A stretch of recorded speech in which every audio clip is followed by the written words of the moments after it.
Actually, among the verbs that begin with the letter E, we find some of the most used and common Spanish verbs, you know. So, just 3 Spanish verbs to mention, 3 regular ones are errar, that means to miss, but to miss in the sense of mistake, when you make a mistake, right? It's not to make a mistake literally, because that is equivocarse. But errar is to miss it, right? For example, you're shooting and you miss, that's errar, okay? Or you give a try at something and you miss, that is errar, okay? We have estudiar, that means to study. For example, yo debo estudiar mucho para mi examen de mañana. I have to study a lot for my exam tomorrow, okay? And we have the verb emborracharse. Emborracharse. Emborracharse, which means to get drunk, right? See how this is a reflexive verb. It has the ending se. This is the ending of the verb. It belongs to the group of verbs that end in ar, right? Same as errar and estudiar. But this is a reflexive verb, at least it's in its reflexive form. So it finishes in se. How do we conjugate it? I showed you how to conjugate all the reflexive verbs. For example, yo me emborracho, I get drunk.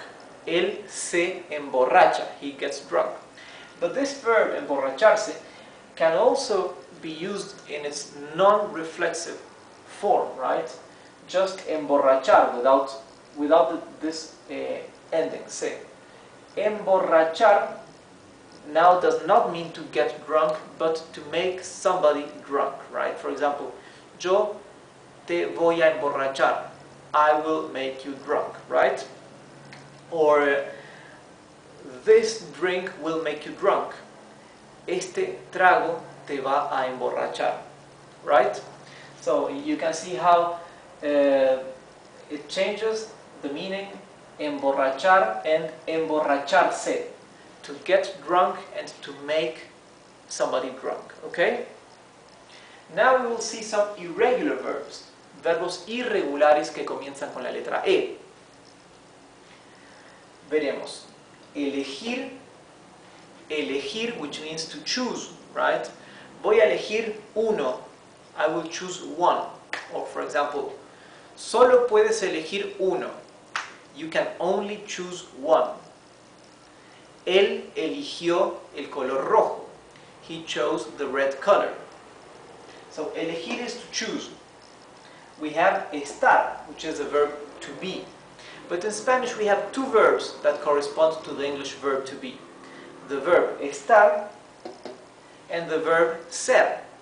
And I told you in one of our first lessons that when we are talking of a permanent situation, we use the verb ser, right? And when we are talking about a more impermanent situation, we use the verb estar.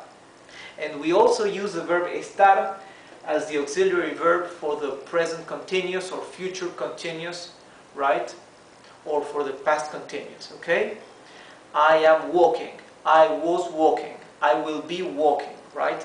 The auxiliary verb in Spanish is the verb estar. Yo estoy caminando, I am walking, okay? So, I was talking permanent and impermanent situations. For example, I am Rodrigo. Yo soy Rodrigo. I use verb ser. Yo soy un hombre. I am a man. I use the verb ser. These are permanent situations. However, I will say, yo estoy contento. I am happy. There we use verb estar because that is not permanent situation, right? Yo estoy con miedo, right? I am afraid. I can also say, yo estoy con frío. I am cold, okay? We can also use the verb to have, tener. Yo tengo frío, yo tengo miedo. But we can also use the verb estar, to be, okay? Now we have the verb excluir.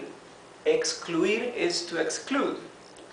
So we have these 3 irregular verbs in Spanish that I will show you how to conjugate in the next lessons. And I wanted also to mention these verbs, empezar and entregar. Empezar means to start. For example, ayer empecé a trabajar. Yesterday I started to work, right? Empezar, to start. And entregar. Entregar means to hand over. Entregar. Yo le entregué a él un libro. I handed over to him a book, right?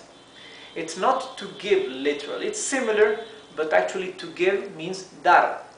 And to hand over is entregar, okay? It's that subtle difference between to give and to hand over. We have that in Spanish, dar and entregar.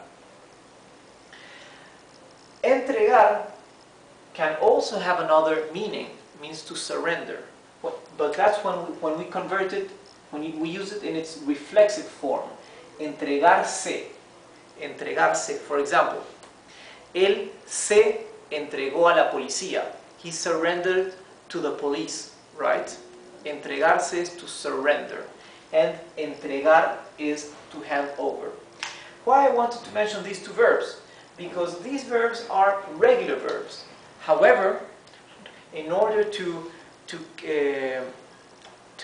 maintain the pronunciation of the root of the verb, it has a slight change. It's like the verbs in English. For example, we have some verbs that are regular, but they have a slight change in the last word because we do not want the pronunciation to change when we conjugate it, okay?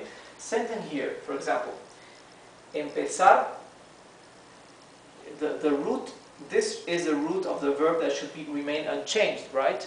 If you remember the lessons I gave teaching how to conjugate regular verbs, the simple past for I, for the first person, would be empez, the root of the verb plus the ending e.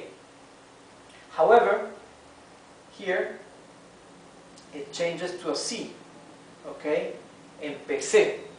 So it has that slight irregularity. And here, look, entregar.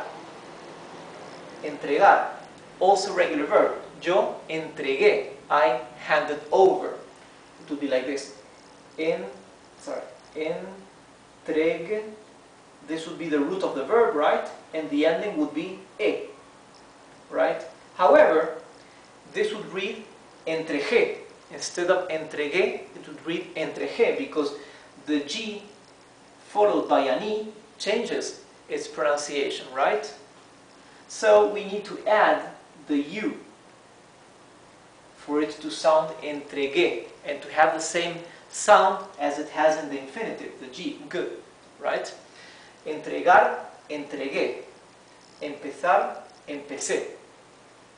So in Spanish we also have this that even some regular verbs have a slight modification when we conjugate it in order to stick to the original pronunciation of the root of the verb, okay? So, well, that's all I wanted to tell you, and we have this same example with other verbs that are similar, right? Similar cases. So with this we will end our lesson about the letter E. If you have any questions, you can send them to me. And in the next lesson I will show you how to conjugate these verbs. Elegir, estar, and excluir. So have a nice day. Bye.